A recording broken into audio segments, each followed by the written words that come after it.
Bishop Tony, welcome again to the University of Huddersfield. Thank you very much. You were here to receive your Honorary Doctorate today from the University. Have you enjoyed your day with us? Oh, very much. It's been a great honour to be asked. It was a great surprise when I got the letter from the Vice-Chancellor offering this honorary degree, and for a long time now I've been working with the University, and it's very good to be able to be here to accept such a great honour.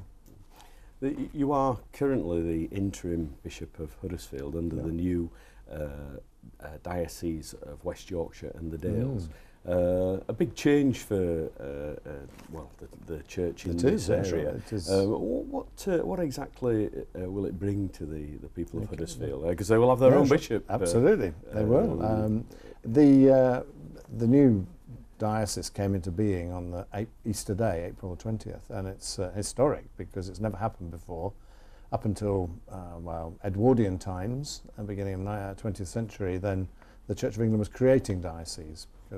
But now, with changes and reducing numbers of people and clergy, the Church of England has decided to bring together three dioceses, Bradford, Ripon and Leeds and Wakefield, into one new diocese, splitting it up into 5 areas, and each area has a bishop and an archdeacon, and the idea is that the bishop will be much more local and be able to relate more closely to local people. So in October there will be a full-time Bishop of Huddersfield. At the moment I'm standing in and doing that job, as well as being the Area Bishop for Wakefield, so it's quite busy at the moment. But it's an exciting opportunity.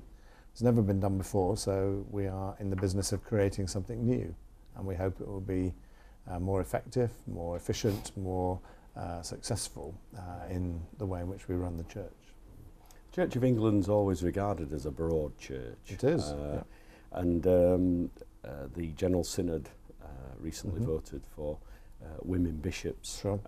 There'll be those 4. In fact, a lot who will be 4, and there'll be some who are not just quite as happy about that. Where do you stand personally on it? Good. Well, as you say, the Church of England is part of a broad church, right from very evangelical Protestant to right to as Catholic as the Pope.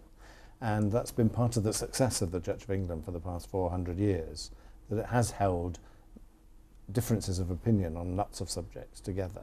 And women bishops is one of those tricky subjects that has divided people.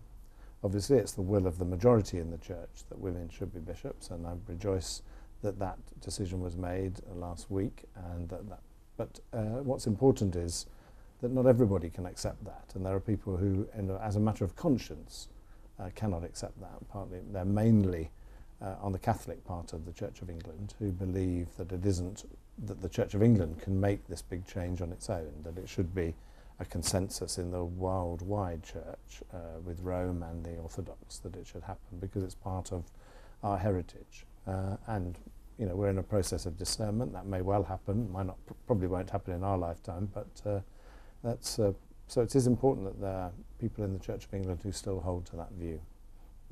And the church has undergone an awful lot of changes in its 2,000 years. Of course.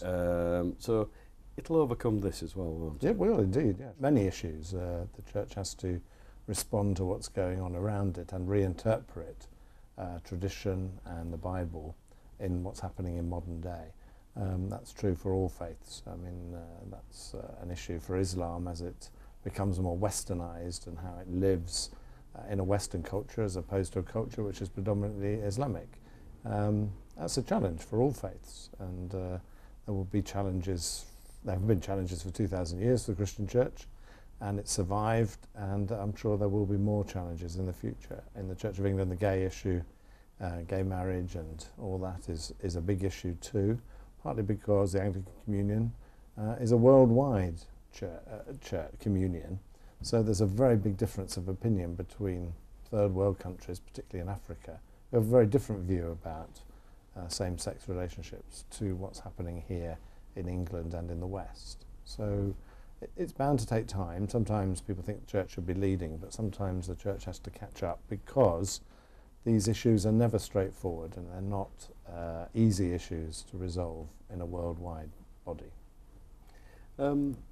you've worked in many, in quite a good number of parishes with large ethnic minorities as part of them. The university itself has, I believe we currently have about 130. We have people coming to the university from 130 countries. Yeah, sure. You were a co-founder of Interfaith Kirklees, which has been running for a little while now. Sure. What were your motives behind setting that up? What did you hope to achieve with it? Before I came here to West Yorkshire, I worked for 12 years in Leicester. And Leicester's a very diverse city. And I rejoice in the relationships that I was able to make with people of other faiths there. When we're living together, and you're a Church of England vicar, you are super responsible for everybody who lives in your parish. And if they happen not to be white and Christian, it still doesn't mean that you shouldn't have a care for them and see that we need to be working together for the good of the community. So people of faith, although there are things that divide us, because obviously we wouldn't be different faiths if there weren't different beliefs, but there are lots of things in each faith about community, about neighbours, about how we should get on and respect each other. And I think the Church of England has a particular role in this country, being the established church, to try and bring those different groups together to work for the good of the community. So when I came here, working in Wakefield, Calderdale and Kirklees, then there's a very diverse community here in Kirklees. I rejoice in that, and I think there's a lot that we can contribute to the common good. And so we set up Kirklees Faith Forum. Interfaith Kirklees is a part of that. That's about school visits. But Kirklees Faith Forum is a strategic body trying to bring together all people who are interested in this work. And we've done some amazing things since.